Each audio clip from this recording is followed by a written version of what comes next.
विमर्शमा स्वागत छ। म मदन खाती।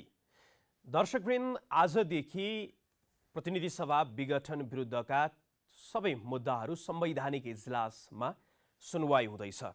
हिजो मात्रै पनि प्रधान न्यायाधीश चोलेन्द्र शमशेर जबराको एकल इजलासले 19वटा रिटहरूको प्रारम्भिक सुनवाई गर्दै अन्तरिम आदेश नदिकन त्यसलाई पनि अब संवैधानिक इजलासबाटै सुनवाई गर्ने भनेर आदेश दिइसकेपछि अब सबै रिटहरूमाथि संवैधानिक इजलासमा आजदेखि सुनवाई प्रारम्भ हुने भनेर बताइएको छ। र त्यसको साथसाथमा संविधानको धारा 76 को व्याख्याको सन्दर्भमा महत्त्वपूर्ण कुराहरू त्यति बेला उठेको भनेर बताइएको छ भने अर्कोतर्फ राष्ट्रपतिको अधिकारको विषयमा पनि यी दुईवटा विषयलाई सर्वोच्च अदालतले कसरी व्याख्या गर्छ, त्यसपछि यो प्रतिनिधि सभाको विघटन ठिक छ कि बेठिक छ भन्ने निर्क्योलमा पुग्ने र अर्कोतर्फ चाहिँ प्रधानमन्त्रीको नियुक्तिको सन्दर्भमा पनि शेरबहादुर देउवालाई प्रधानमन्त्री नियुक्त गरेर अगाडि बढ्ने वा के हुने भन्ने विषयमा निर्क्योल हुने भनेर बताइएको छ। आज हामी यिनै विषयमै केन्द्रित रहेर संवाद गर्दैछौँ। यो विषयमा संवाद गर्नको लागि आज हामीले कार्यक्रम विमर्शमा अतिथिको रूपमा आमन्त्रण गरेका छौँ अधिवक्ता ओम प्रकाश अर्याललाई। ओम प्रकाशजी, यहाँलाई कार्यक्रममा स्वागत छ।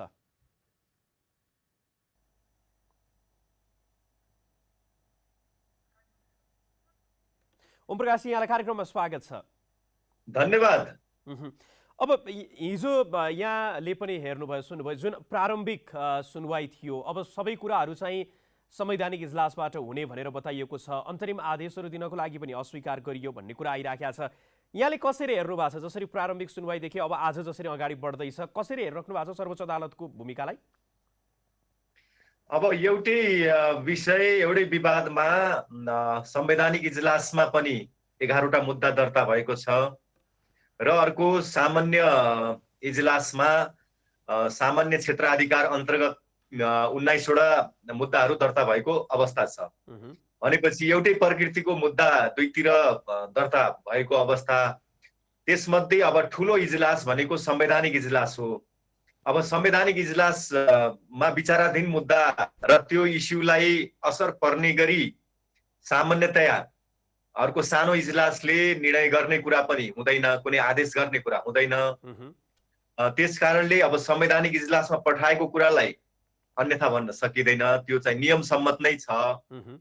र खालि यति हो कि अब हामीलाई चाँडोभन्दा चाँडो अन्तरिम आदेश चाहिएको हुनाले अन्तरिम आदेश दिएर अनि संवैधानिक इजलासमा पठाएको भए पनि हुन्थ्यो कि भनेर हामीले अधिकतम चाहिँ हाम्रो अपेक्षा भनेको त्यो हो, मतलब रिट निवेदकहरूको। अब तर अहिले जुन अब एक दिनको कुरा न हो, अब हिजो बाट आजलाई पठाएको हो भनिसकेपछि यसले चाहिँ प्रक्रियालाई सहजीकरण नै गर्छ भन्ने लाग्छ। यसलाई अन्यथा रूपमा व्याख्या गर्नु हुँदैन। त्यसो भए आज चाहिँ अन्तरिम आदेश आउने सम्भावना चाहिँ कतिको देख्नु भएको छ? किनकि जेठ 15 गते अब सरकार बजेट ल्याउनको लागि पनि तयारी गरिराखेको छ, मतदातालाई प्रभावित पार्ने खालका कार्यक्रमहरू आउन थालेको भन्ने लगायतका टीका टिप्पणी विरोधका स्वरहरू पनि सुनिन थालिराखेका छन्। यो विषयमा चाहिँ आज अन्तरिम आदेश हुन सक्ने जो कुराहरू अन्तरिम आदेशमा गरिएको छ त्यो विषयलाई लिएर अन्तरिम आदेश आउने सम्भावना देख्छु मैले कानुनी हिसाबले हेर्दाखेरि, हैन?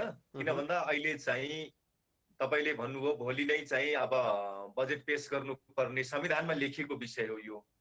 अब त्यो भोलिको जुन चाहिँ टाइम लाइन हो त्यो मिट गर्न सकिएन भने एक ठाउँ चाहिँ थप संविधान उल्लङ्घन हुन्छ भनेको उपक्रमहरू बढ्दै जान्छन्। यो संविधान उल्लङ्घनका उपक्रमहरू बढ्दै जान्छन् र चाहिँ अहिले फेरि प्रथम दृष्टिमै यो विघटन चाहिँ असंवैधानिक छ भनेर देखिएको अवस्था पनि छ।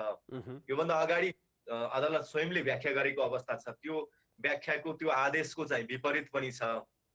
अब यी कुरालाई हेर्दाखेरि अन्तरिम आदेश दिनुपर्ने आधारहरू छन्। अब अहिले कोभिडको अवस्था फेरि झन् एकदम अहिले त यति धेरै चाहिँ असर गर्यो कि कोभिडले यो सेकेन्ड वेभमा, यसले गर्दाखेरि चुनाव हुन सक्ने परिस्थिति पनि छैन। यी सबै कुरालाई हेर्दाखेरि अन्तरिम आदेश दिन सक्ने आधारहरू छन्। अब यद्यपि यसमा केही कुराहरूको जटिलता चाहिँ थपिएको छ। त्यो जटिलता भनेको के हो भने जुन चाहिँ राष्ट्रपतिले 21 घण्टे सूचना प्रकाशन गर्नुभयो त्यो 6 गते जेठको 6 गते त्यो सरकार गठनको लागि, त्यो सूचना प्रथम दृष्टिमै असंवैधानिक थियो, त्यो दूषित प्रक्रिया थियो। प्रधानमन्त्रीज्यू पदमा रही फेरि सरकार गठनको पहल गर्ने प्रक्रिया आरम्भ गर्ने कुरा सर्वथा चाहिँ असंवैधानिक थियो, दूषित थियो। अब तर त्यो प्रक्रियामा चाहिँ यो विपक्षीहरू सामेल भइदिनु भयो। यसले गर्दाखेरि चाहिँ थोरै चाहिँ यसले यो केसलाई जति चाहिँ स्ट्रेट फरवार्ड थियो त्यसमा चाहिँ थोरै यसले केसलाई कमजोर बनाएको अवस्था छ। नत्र अरू अवस्थामा हेर्ने हो भनेदेखि त्यो चाहिँ सर्वप्रथम त्यो 21 घण्टे सूचना छ, त्यो चाहिँ प्रथम दृष्टिमै बदरभागी खालको देखिन्छ। त्यो भइसकेपछि जब त्यसलाई अन्तरिम आदेश गरेर रोक्ने हो भनेदेखि बाँकी कुरा त्यसपछि भएका कुरा त सबै रोकिन्थे। संसद विघटनको कुरा पनि रोकिन्थ्यो। त्यसपछि स्वयं संसदले अब वैधानिक ढङ्गले के गर्छ हैन, विश्वासको मत लिन जाने नजाने, अब विश्वासको मत लिन नगएपछि राजीनामा गर्ने कुरा अथवा नयाँ सरकार उपधारा 5 बमोजिमको चाहिँ संसद सदस्यको सरकार गठनको कुराहरू त्यसपछि वैधानिक ढङ्गले सुचारू हुनुपर्ने अवस्था हो। तर यसमा चाहिँ जो अहिले रिट निवेदकहरू 146 जना हुनुहुन्छ उहाँहरू स्वयंले पनि थोरै चाहिँ यो दूषित प्रक्रियालाई मानिदिनु भएको छ। यद्यपि यसको पनि अर्को व्याख्या त हुन सक्छ। अर्को व्याख्या के हुन सक्छ भने यस्तोमा चाहिँ हाम्रोमा डक्ट्रिन अफ वेबर भन्छ, परित्यागको सिद्धान्त। प्रधानमन्त्रीले चाहिँ परित्याग गर्नु हो भनेर त्यसलाई अदालतले फेरि त्यसलाई एउटा कन्स्ट्रक्टिभ इन्टरप्रिटेसन गरेर पनि निकास त दिन सक्छ, अन्तरिम आदेश त्यसरी दिन सक्छ। त्यसकारणले अहिले यदि अदालतले त्यो परित्यागको सिद्धान्तलाई ग्रहण गर्यो भनेदेखि चाहिँ अन्तरिम आदेश आउन सक्ने सम्भावना देख्छु अझै पनि। ठिक छ। अब अहिले जुन अदालतमा पनि त्यो बहसको विषय भइराखेको र व्याख्याको प्रयास भइराखेको भन्ने जस्तो 76(5) मा चाहिँ प्रधानमन्त्री बन्दै गर्दाखेरि उक्त कुराले जो 2 र 5 लाई मिलाएर हेर्दाखेरि 76(2) र 76(5) लाई चाहिँ त्यो दलीय समर्थन, प्रधानमन्त्रीको उम्मेदवार बन्न अथवा त्यो दाबी गर्न प्रत्येक सांसद चाहिँ स्वतन्त्र हुने, तर त्यसको समर्थनको लागि चाहिँ दलीय समर्थन हो कि होइन भन्ने विषयमा चाहिँ त्यसको व्याख्याको लागि चाहिँ अहिले कुरा चलिराखेको भन्ने कुरा छ। यो विषयमा चाहिँ यहाँलाई के लाग्छ, के हो खास 76(5) को त्यो आशय? यो प्रश्न अत्यन्तै सान्दर्भिक छ। हिजो बेन्चमा पनि यो प्रश्न उठ्यो र खास गरेर सरकार पक्षले उहाँ सम्बद्ध वकिलहरू कानुनविदहरूले कुरा राख्नु भएको छ। यो प्रश्न एकदम भ्यालिड प्रश्न छ। किन भन्दा उपधारा 5 मा उपधारा 2 बमोजिमको सदस्य भन्छ। उपधारा 2 बमोजिम भनेको 2 वा 2 भन्दा बढी दलको समर्थन प्राप्त प्रतिनिधि सभाको सदस्य भनेर भनेको छ। त्यसकारणले यो एउटा अवस्था छ। तर यसको चिरफार गर्दाखेरि के देख्छु मैले भन्दा अब उपधारा 2 बमोजिमको भनेको बहुमत प्राप्त हो त्यो, किन भन्दा जो सत्तामा बस्छ ऊ बहुमत प्राप्त हुन्छ भन्ने मान्यताबाट आएको छ उपधारा 2 को कुरा। त्यो चाहिँ मिलिजुली सरकार, संयुक्त सरकार हो। सरकारमा जो बस्छ ऊ चाहिँ बहुमत प्राप्त हुन्छ भन्ने दृष्टिकोणबाट आएको छ। उपधारा 5 को चाहिँ व्यवस्था के हो भने सरकारमा बस्ने चाहिँ अल्पमत पनि हुन सक्छ वा बहुमत पनि हुन सक्छ, दुईटै हुन सक्छ भनेर चाहिँ उपधारा 5 ले चाहिँ दुईटै कुरालाई ओपन गरेको छ। दुईटै कुरा भनेको सांसद सदस्यले चाहिँ स्वतन्त्र रूपमा पनि गर्न सक्छ, दलको चाहिँ समर्थनबाट पनि गर्न सक्छ। अब दलको समर्थनबाट गरेको पनि देखिन्छ। फेरि अहिले माओवादी र कांग्रेसको त सिंगै दुईटा पार्टीको चाहिँ उहाँहरूको पार्टीको संयुक्त रूपमै निर्णय गर्नु भएको छ। उहाँहरूको दुईटैको निर्णय पार्टीगत निर्णय पनि छ।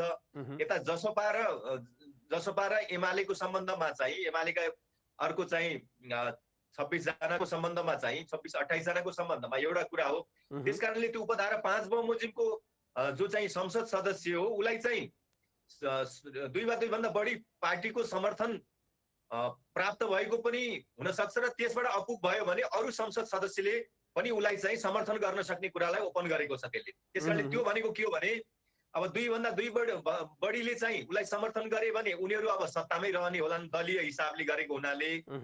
अब जो चाहिँ अरू स्वतन्त्र सांसदको हैसियतले जसले चाहिँ समर्थन गरे जसपा र चाहिँ यता एमालेका केही सांसदहरूले उहाँहरूले समर्थन मात्रै गर्ने। किन समर्थन भनेको भोलि विश्वासको मत माग्दाखेरि उहाँहरूले पक्षमा भोट हाल्दिने, विश्वासको मत दिने कुरा मात्रै छ। उपधारा 2 को कुरा भनेको बहुमत प्राप्त गर्ने आधार हो। बहुमतै प्राप्त गर्ने भनेको जो सत्तारूढ हुन्छ उसँग बहुमतै हुनुपर्छ भन्ने छ हैन। बहुमत चाहिँ सत्तामै हुनुपर्छ भन्ने छ। उपधारा 5 को मान्यता के हो भने खाली विश्वासको मत मात्रै पाउने कुराहरू, जसरी चाहिँ मनमोहन अधिकारीको सरकारले पाएको थियो नि 52 सालमा 51 सालमा हो, त्यही कुरा हो। उहाँ अल्पमत हुँदा हुँदै पनि त विश्वासको मत पाउनु भयो नि हो। यसमा पनि सत्तामा बस्नेहरू अल्पमतमा हुँदा हुँदै पनि उसलाई विश्वास गर्न सक्ने अवस्था हुन्छ। अहिलेकै संविधान अनुसार पनि उपधारा 76 को उपधारा 3 बमोजिमको यदि केपी ओलीले चाहिँ विश्वासको मत पाउनु भएको भएदेखि त सत्तामा बस्ने चाहिँ अल्पमतमा हुन्थ्यो, अनि चाहिँ तर विश्वासको अल्पमतमा हुँदाहुँदै पनि विश्वासको मत त पाउँथ्यो नि त। हो यो खालको परिस्थिति हो। त्यसकारणले उपधारा 5 ले चाहिँ यो कुरालाई चाहिँ खुला गरेको छ। त्यहाँ संयुक्त सरकारको पनि त्यसमा एलिमेन्टहरू विशेषताहरू हुन सक्छन्, वा चाहिँ त्यसमा कुनै एउटा चाहिँ क्यारिस्मेटिक एउटा चाहिँ सांसद सदस्यले आफू अल्पमतमा हुँदाहुँदै पनि हाउसको चाहिँ बहुमतको अथवा विश्वासको मत चाहिँ पाउन सक्ने आधारहरू रहन्छन्। त्यो कुरालाई परिकल्पना गरेको। अब यो दुईटालाई हेर्दाखेरि चाहिँ जसरी राष्ट्रपतिले दुवै प्रधानमन्त्री केपी शर्मा ओलीको दाबीलाई पनि उहाँले खारेज गरिदिनु भयो, शेरबहादुर देउबा जो प्रतिपक्ष दलको नेता हुनुहुन्छ उहाँको लागि पनि खारेज गरिदिनु भयो, र अन्तत प्रतिनिधि सभा विघटनसम्मको स्थिति आइपुगेको छ। यहाँले हेर्दाखेरि चाहिँ राष्ट्रपतिले त्यो आधारहरू जेलाई बनाउनु भएको छ, जेला बनाएको भनेर बताइएको छ, त्यसलाई चाहिँ कसरी हेर्ने? त्यो चाहिँ उहाँले जुन कुरा गर्नुभयो अथवा जुन निर्णय लिनुभयो त्यो कुरा चाहिँ भोलि सर्वोच्च अदालतमा यो विषयमा चाहिँ कसरी कुरा उठ्ला? अनि यहाँ चाहिँ के छ भने अब धेरै कुरा योभन्दा अगाडिका पनि मानिदिएर चाहिँ बिग्रिरहेछ। किन भन्दा त्यो 3 दिनको समय दिने अथवा चाहिँ 21 घण्टाको समय दिने नै होइन, अहिले साह्रै कम भयो के त्यो समय। त्यो त षड्यन्त्र देखिन्छ क्या त्यहाँनिर। त्यो गण्डकीमा पनि त्यही गरियो, 3 दिनको समय दियो। यही पनि चाहिँ अघिल्लोचोटि जम्मा 3 दिनको समय दियो हैन। त्यो चाहिँ 30 गते होला सायद, त्यो 30 गते चाहिँ सुरुमा भनेको यो परिस्थिति के छ भने यो चाहिँ यो स्वयंमा यो पनि असंवैधानिक कुरा हो। यो आफैमा यसले एउटा षड्यन्त्रको चाहिँ एउटा चाहिँ गन्ध आउँछ यसमा।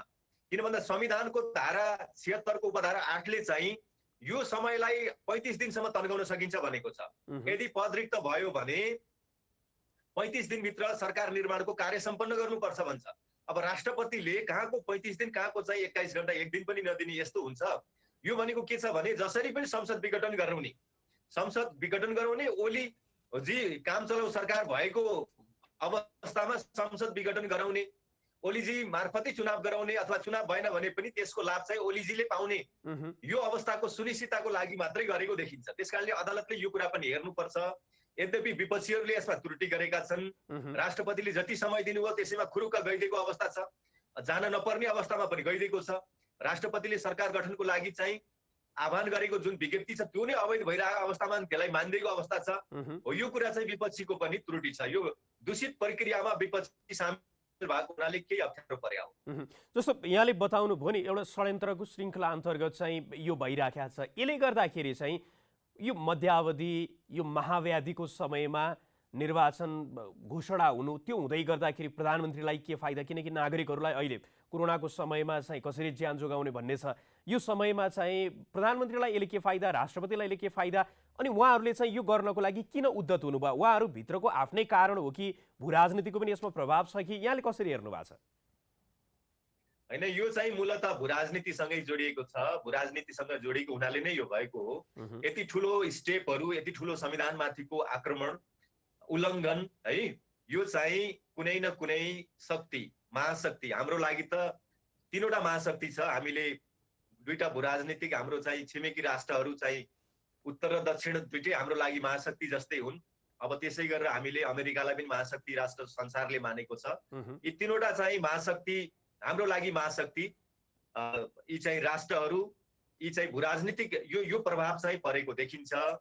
अघिल्लो विघटनमा पनि यो प्रभाव परेको हो। पार्टी फुटाउने जुन आदेश भयो अदालतबाट त्यसमा पनि भू राजनीतिक असर, र अहिलेको विघटनमा पनि भू राजनीतिक असर, भू राजनीतिक स्वार्थहरू छन्। मुख्य कुरा के हो भने दक्षिणको भू राजनीतिक शक्तिले संविधान प्रति चाहिँ त्यसलाई चाहिँ खुसी थिएन। हाम्रो संविधान 72 सालमा संविधान जारी हुँदा, त्यसकारणले आफू बेखुसी भएको अवस्थामा जारी भएको संविधानलाई उसले चाहिँ प्रहार गर्न खोजेको अवस्था नै थियो, एउटा कुरा।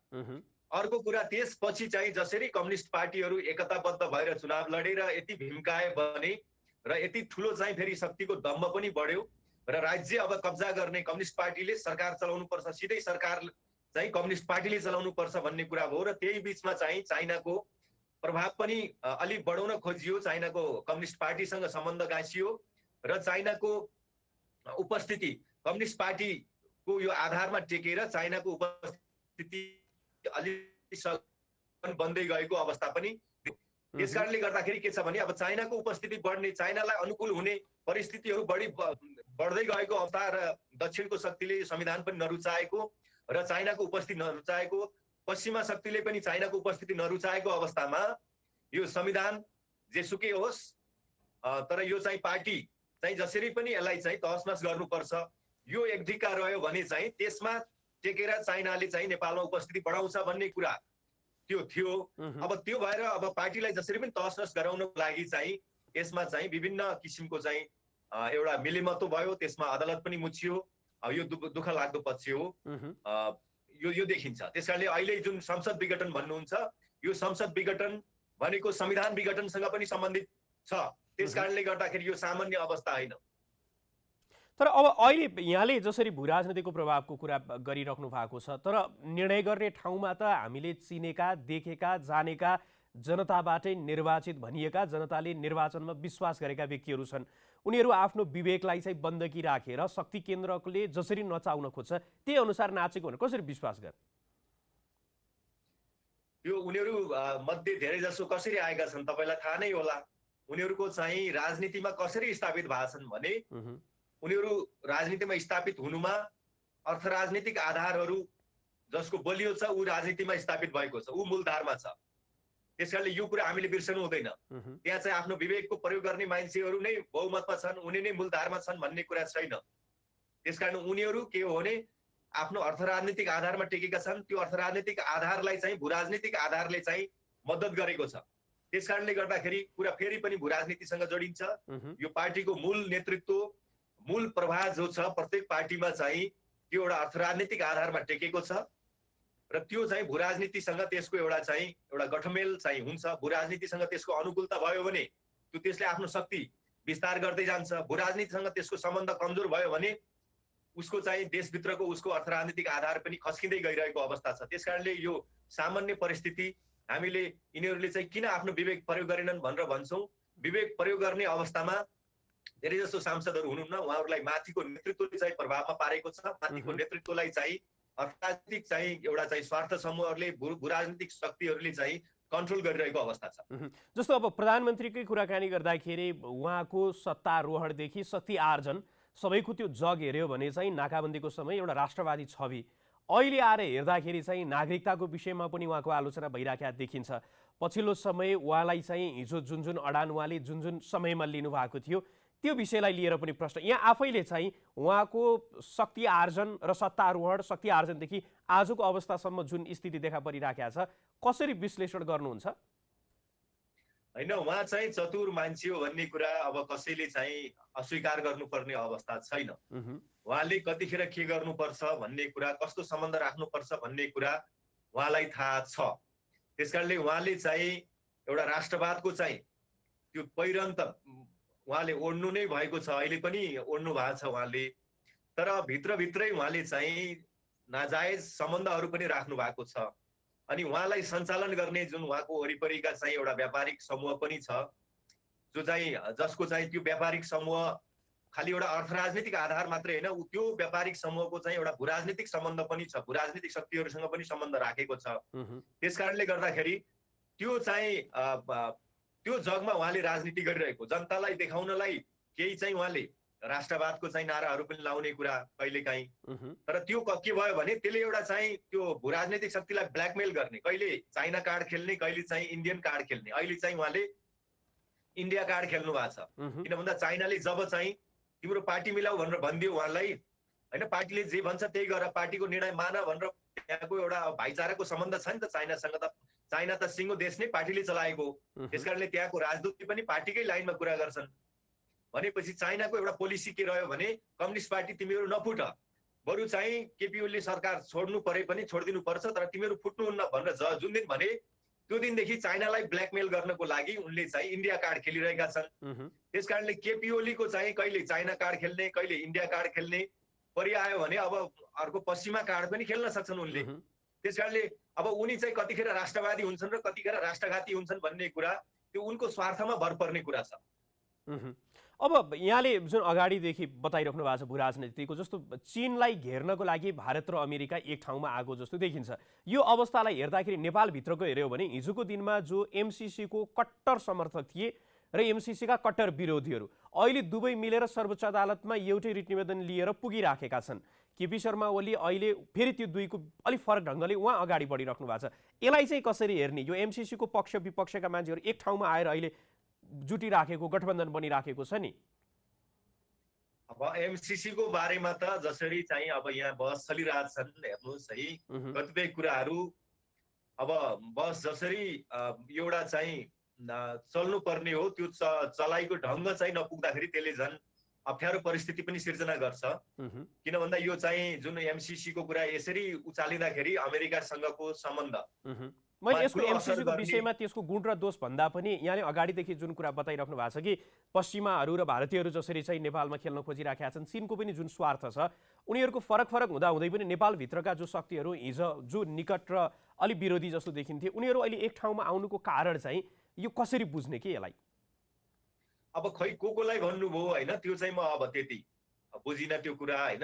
को हो तपाईले कि त चाहिँ यो पक्ष भनेर भन्नु। जस्तो अहिले हिजो दिनमा कांग्रेसलाई हेर्यो भने ऊ एमसीसी को कट्टर समर्थक देखिन्थ्यो, माओवादी एमसीसी को विरुद्धमा जस्तो देखिन्थ्यो, माधवकुमार नेपाल समूह पनि विरुद्धमा, भीम रावल आफै एमसीसी हुनु हुँदैन भनेर बडो बोलिराख्नु भएको थियो।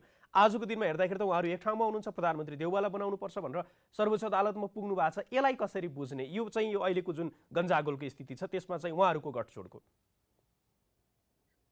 अब यसमा हेर्नुहोस्, अब के होला जस्तो लाग्छ भने मलाई पहिलो कुरा त उहाँहरूले पनि अब जनताको दबाब जनमतलाई चाहिँ उहाँले केही न केही त फेरि सम्बोधन गर्नुपर्ने हुन्छ पार्टी भइसकेपछि।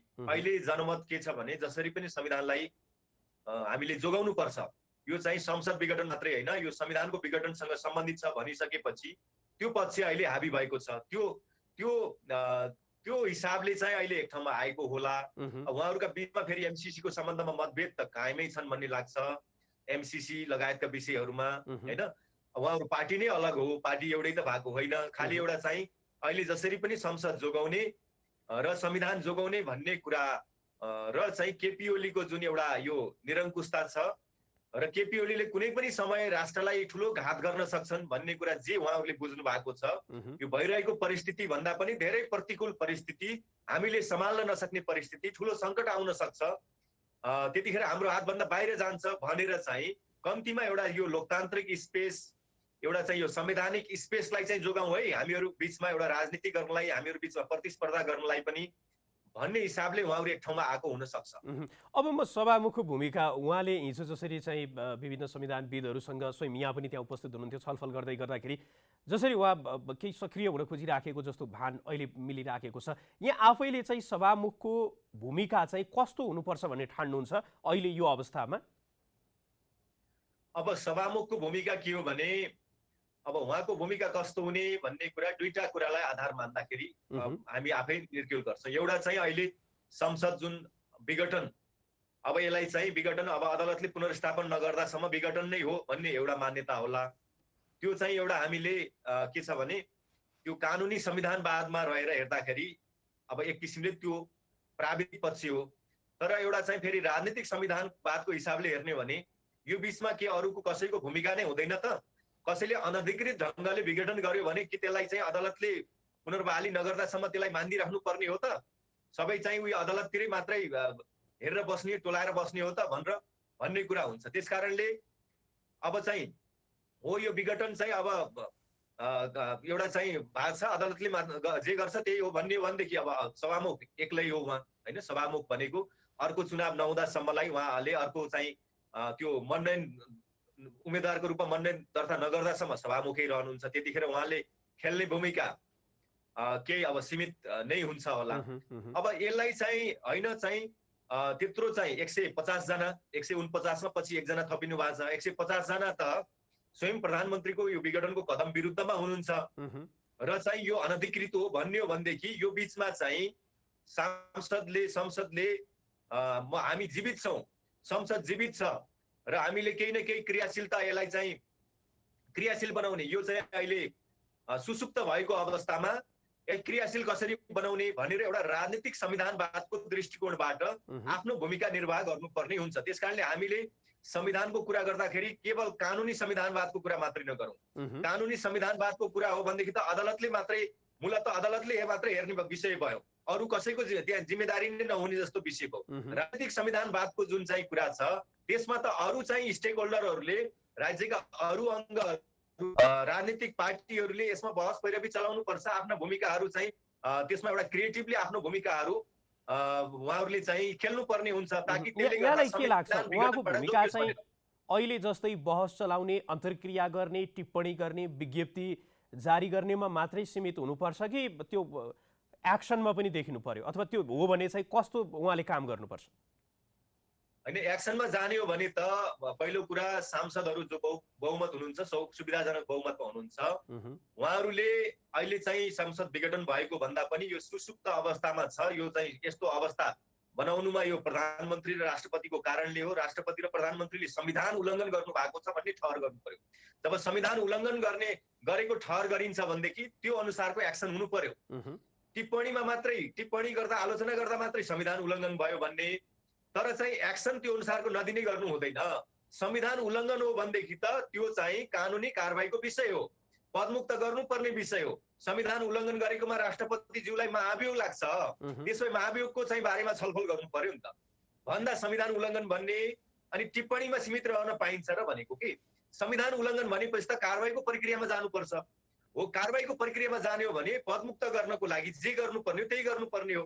प्रधानमन्त्रीको सम्बन्धमा हो भने पदमुक्त गर्ने एउटा तरिका होला, राष्ट्रपतिको सम्बन्धमा हो भने एउटा होला। हो त्यो भूमिकामा चाहिँ सांसदहरू अगाडि बढ्नु पर्यो। त्यस कारणले हरेक कुरा अदालतको चाहिँ मुख ताकेर मात्रै हुँदैन, आफ्नो जिम्मेदारी पूरा गर्नुपर्छ। हामी जीवित छौँ, अहिले सुसुप्त अवस्थामा रहेका छौँ, हामी जागृत हुन्छौँ भनेर आफ्नो भूमिका, आफ्नो पावरलाई एसर्ट गर्ने हो भने अहिले चाहिँ सांसदहरूले महाभियोगको प्रक्रिया, त्यसको बारेमा छलफल गर्नुपर्छ, त्यसको बारेमा हस्ताक्षर गर्नुपर्छ। महाभियोग राष्ट्रपतिकोमा लगेर बुझाउने पनि होइन, संसदमै बुझाउने हो, प्रतिनिधि सभामा बुझाउने हो। त्यहाँ बुझाउने महाभियोगको प्रस्ताव आइसक्यो भने र उहाँहरूले अब हामी चाहिँ जीवितै छौँ भनेर चाहिँ उहाँहरूले आफ्नो पावर एसर्ट गर्नुहुन्छ भने त्यो प्रक्रियाको बारेमा उहाँहरू छलफल गर्न सक्नुहुन्छ। सभामुखले त्यहाँबाट आफ्नो भूमिका निर्वाह गर्नुपर्छ। त्यसकारणले सांसदहरूको भूमिकामा निर्भर गर्छ सभामुखको भूमिका। अलि चाहिँ एउटा ट्यान्जिबल एउटा भूमिका सभामुखको खोज्ने हो भने त्यो सांसदको भूमिकामा निर्भर छ, उहाँ आफैले एक्लै केही गर्ने भन्दा पनि। त्यसो भए चाहिँ अब अहिले हेऱ्यो भने, संविधानलाई हेऱ्यो भने चाहिँ संसदको बैठक आह्वान गर्ने त्यो अधिकार त राष्ट्रपतिलाई मात्रै देखिएको छ। उसो भए सभामुख आफै पनि सांसदहरूको सक्रियता बढाएर महाअभियोगदेखि अन्य बैठकहरू राख्ने गर्नु पर्यो। त्यो एउटा प्रक्रियामा जान्छ नि त। महाभियोगको जुन प्रस्ताव दर्ता हुनु नै ठुलो कुरो हुन्छ नि त। हामी जीवित छौँ, जसरी अघिल्लोचोटि चाहिँ अविश्वासको प्रस्ताव दर्ता भएको थियो, किन भन्दा केही कुरा एसर्ट गर्नुपर्छ। अरूले गरिहाल्यो भनेदेखि चाहिँ त्यसलाई चाहिँ अनधिकृत हुन्छ कि। कतिपय कुराहरू हामीले डिफ्रेन्ट एउटा चाहिँ त्यो प्यारामिटरबाट हेर्नुपर्छ। कतिपय कुराहरू प्रथम दृष्टिमै अनधिकृत हुन्छ। जस्तो अहिले राष्ट्रिय सभा विघटन गरिदिए भनेर चाहिँ सिफारिस गर्नुभयो प्रधानमन्त्रीज्यूले राष्ट्रपतिकोमा, राष्ट्रपतिले सदर गरिदिनु भयो। अब अदालतले चाहिँ त्यसलाई पुनर्बहाली नगर्दासम्म विघटनै हो भनेर चुप्प लाएर बस्ने राष्ट्रिय सभा, अथवा अदालतलाई विघटन गरिदिनु भयो उहाँले, अथवा सेनालाई विघटन गरिदिनु भयो होइन, अथवा कुनै तपाईँको मेरो लाइसेन्स उहाँले खाइदिनु भयो राष्ट्रपतिकोमा सिफारिस गरेर राष्ट्रपतिले सदर गरिदिनु भयो। के त्यो कुरा मान्यता हुन्छ? हुँदैन नि। हो कतिपय कुराहरू प्रथम दृष्टिमै अनधिकृत हुन्छन्, त्यस्ता कुराहरू सुरुदेखि अवज्ञा गर्नुपर्छ भन्ने मेरो मान्यता हो। त्यो अवस्थामा पुग्दै गर्दाखेरि थप द्वन्द्वमा जाने, वैधानिकता कसले पाउने भन्ने कुरा होला नि त। फेरि क्रमशः द्वन्द्वतर्फ झन् अगाडि आम्ने सामनेको स्थिति, त्यो त पक्कै पनि हो। अब त्यही सायद यो कुरालाई पनि विचार गर्नै पर्छ होला हैन। हामीले त कानुनी रूपमा के सम्म गर्न सम्भव छ भन्ने कुरा हामीले कानुनी आधारमा बोलेको कुरा हो। तर अहिलेको एउटा गिभन कन्टेक्स्टमा यो परिस्थितिमा त्यो गर्दाखेरि त्यसले फेरि के क्षति हुन्छ? अब यो चाहिँ राजनीतिक निर्णय लिनेले गर्ने कुरा हो। राजनीतिक हामी कानुनविदहरूले भनेका सबै कुरा गर्नुपर्छ भन्ने छैन नि। किन राजनीतिक परिवेशलाई हेरेर अनि चाहिँ कुन कुरा चाहिँ प्राग्मेटिकल्ली चाहिँ उचित छ, कुन कुरा चाहिँ अहिले व्यावहारिक रूपमा पनि सम्भव छ भन्ने कुराहरू र त्यसबाट चाहिँ क्षति बढी हुन्छ कि क्षति कम हुन्छ, हानि न्यूनीकरण कसरी हुन्छ भन्ने हिसाबले सोच्नुपर्छ। अब हानि बढ्ने, अझै सङ्कट गहिरिने हो भनेदेखि त त्यो गर्नु हुँदैन। अब अहिले जसरी कुरा आइराखेको छ, यहाँले जुन बताइराख्नु भएको छ, सर्वोच्च अदालतमा एक प्रकारले बहस त्यो अगाडि बढिराखेको छ।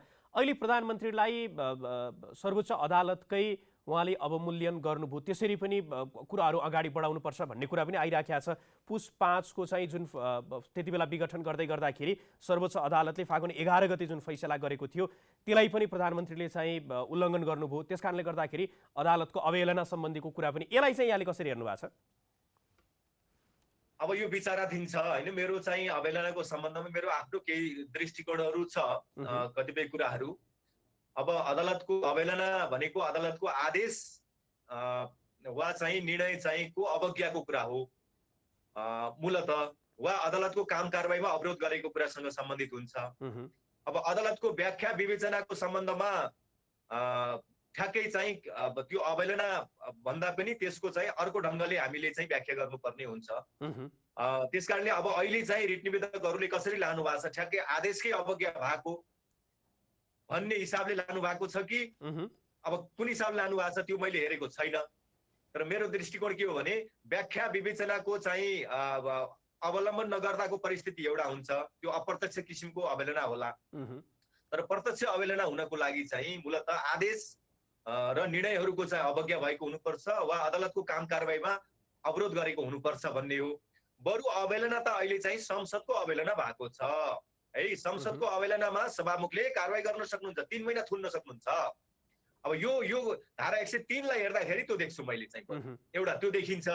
अर्को चाहिँ अब सिङ्गो संसदलाई एउटा चाहिँ अवरुद्ध गर्ने, यो त संसदलाई अवरुद्ध गरेको कुरा हो नि त, भनेको संविधानलाई अवरुद्ध गरेको कुरा हो। संविधानमा थुप्रै अहिले डेडलक सिर्जना भइसक्यो, संवैधानिक प्रणाली एउटा चाहिँ अहिले डेडलकको परिस्थितिमा गइसक्यो, संवैधानिक सङ्कट बढ्छ यसबाट। अब फेरि जब डेडलक बढ्दै जान्छ गतिरोध, त्यसपछि संविधान सङ्कट बढ्छ, संविधानका आधारभूत स्तम्भहरूमा खलल पुग्छ। यो संविधानलाई पल्टाउने कुरा, संविधानका आधारभूत संरचनालाई खलल पुर्याउने कुरा, संसदलाई अवरोध गर्ने कुरा राज्य विरुद्धको कसुर हो भन्ने कुरा चाहिँ हाम्रो फौजदारी संहिताले, अपराध संहिताले यो कुरा लेखेको छ, मुलुकी अपराध संहिताले। त्यसकारणले अब यी विषयमा छलफल हुनु पर्यो। यो संसदको अवहेलना पनि हो, त्यहाँ 3 महिना कैद जरिमाना गर्न सक्ने कुरा पनि छ। अनि चाहिँ यो चाहिँ महाभियोग लगाएर अथवा चाहिँ पदमुक्त गरेर त्यसपछि चाहिँ कानुनी सजायको लागि पनि मुद्दा चलाउन सक्ने आधारहरू छन्, त्यहाँ पनि जानुभयो पर्यो।